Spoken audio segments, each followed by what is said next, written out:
Assalamualaikum warahmatullahi wabarakatuh. Kami dari kelompok 7 akan memberikan materi mengenai audit perpajakan dengan dosen pengampu Ibu Diah Probowulan SEMM CADE CAAT. Sebelum lanjut ke materi, izinkan kelompok kami memperkenalkan anggota kami. Yang pertama, Lulu Umaroh. Yang kedua, Tamarada Khilasifa. Yang ketiga, Griselda Eka Cecilia Prabowo. Definisi dari audit pajak merupakan kepentingan fokus dalam melakukan pemeriksaan terhadap ketaatan wajib pajak memenuhi kewajiban perpajakannya dan memaksimalkan penerimaan negara dari pajak yang harus diterima. Sedangkan pemeriksaan adalah serangkaian kegiatan menghimpun, mengolah data, keterangan, dan bukti yang dilaksanakan secara objektif dan profesional berdasarkan suatu standar pemeriksaan untuk menguji perpajakan. Tujuan dari audit pajak yang pertama yakni kebutuhan untuk mengikuti peraturan pajak. Setiap organisasi atau individu yang menghasilkan pendapatan di Indonesia diwajibkan untuk memenuhi persyaratan pajak yang berlaku. Yang kedua yakni peningkatan transparansi pajak.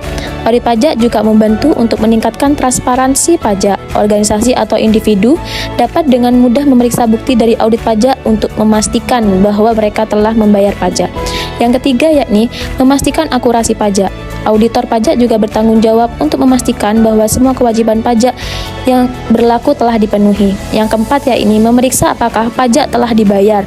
Auditor pajak juga bertanggung jawab untuk memastikan bahwa semua pajak yang wajib dibayar telah dibayar sesuai dengan jadwal untuk mencegah pembayaran pajak yang macet. Ruang lingkup audit terdapat dua aspek. Yang pertama yakni aspek efisiensi pembayaran pajak audit, di mana meminimalkan penghasilan kena pajak taxable revenue pajak dan memaksimalkan deductible expense. Yang kedua yakni aspek ketaatan dalam pelaksanaan kewajiban perpajakan.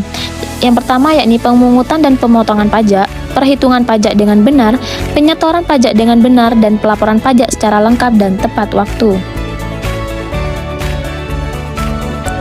Perencanaan pajak atau tax planning memiliki 4 poin utama. Yang pertama yakni meminimalkan pendapatan kena pajak. Yang kedua, memaksimalkan deductible expense. Yang ketiga, memasukkan pemberian natura sebagai kenikmatan sebagai tunjangan dalam daftar gaji. Dan yang terakhir yakni tax review. Audit PPh Pasal 21, pemotongan pajak atas penghasilan sehubungan dengan pekerjaan, jasa, atau kegiatan dengan nama dalam bentuk apapun yang diterima oleh wajib pajak orang pribadi. Untuk menghindari terjadinya kesalahan baik dalam perhitungan, pemotongan, penyetoran, maupun pelaporannya, internal audit perpajakan harus memastikan bahwa data dan karyawan yang dihitung perpajakan adalah data terbarukan atau up-to-date. Penerapan tarif PTKP dan tarifnya serta pengisiannya. Audit PPh Pasal 22. 1. Bendahara pemerintah untuk memungut pajak sehubungan dengan pembayaran atas penyerahan barang. 2. Badan-badan tertentu untuk memungut pajak dari wajib pajak yang melakukan kegiatan di bidang impor atau kegiatan usaha di bidang lain. Dan 3. Wajib pajak badan tertentu untuk memungut pajak dari pembeli atau penjualan barang yang tergolong sangat mewah. Sebagai pemungut, wajib pajak harus menyerahkan bukti pemungutan kepada wajib pajak sesuai dengan aturan yang berlaku di Indonesia. Audit PPh Pasal 23 atas penghasilan, dividen, bunga, hadiah, royalti, sewa, dan penghasilan kecuali tanah dan bangunan, imbalan atas jasa yang dipotong kecuali PPh 21 yang dibayarkan. Disediakan untuk dibayarkan atau telah jatuh tempo pembayarannya oleh badan pemerintah tanpa subjek pajak dalam negeri, penyelenggara kegiatan bentuk usaha tetap, dan perwakilan perusahaan luar negeri lainnya kepada wajib pajak dalam negeri atau bentuk usaha lainnya. Audit atas PPh Pasal 25, pajak penghasilan Pasal 25 atau biasa disebut PPh Pasal 25 adalah pajak yang dibayar secara angsuran. Tujuannya adalah untuk meringankan beban wajib pajak, mengingat pajak yang terutang harus dilunasi dalam waktu 1 tahun. Pembayaran ini harus dilakukan sendiri dan tidak bisa diwakilkan. Audit atas perhitungan pajak akhir tahun. Bagi WP dalam negeri dan bentuk usaha tetap, pajak yang terutang dikurangi dengan 1. Pemotongan pajak atas penghasilan dari pekerjaan, jasa, dan kegiatan. 2. Pemungutan pajak atas penghasilan dari kegiatan di bidang impor atau kegiatan usaha di bidang lain.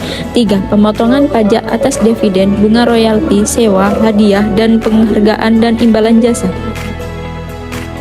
Audit atas PPh pasal 29. Apabila pajak yang terutang untuk suatu tahun pajak ternyata lebih besar daripada kredit pajak, kekurangan pembayaran pajak yang terutang harus dilunasi sebelum surat pemberitahuan tahunan pajak penghasilan disampaikan. Dalam menghitung pajak yang harus dibayar, perusahaan harus memaksimalkan pengkreditan yang bisa dilakukan terhadap pajak terutang. Audit atas kewajiban PPN. Kewajiban wajib pajak yang telah ditetapkan sebagai pengusaha kena pajak atau PKP meliputi pemungutan, penyetoran, dan pelaporan pajak pertambahan nilai atas penyerahan barang kena pajak atau BKP dan atau jasa kena pajak atau JKP yang diserahkan seperti yang diatur dalam pasal 3A dan pasal 4 UU nomor 42 tahun 2009 tentang PPN. Sekian pemaparan materi dari kelompok kami, kurang lebihnya mohon maaf. Terima kasih. Wassalamualaikum warahmatullahi wabarakatuh.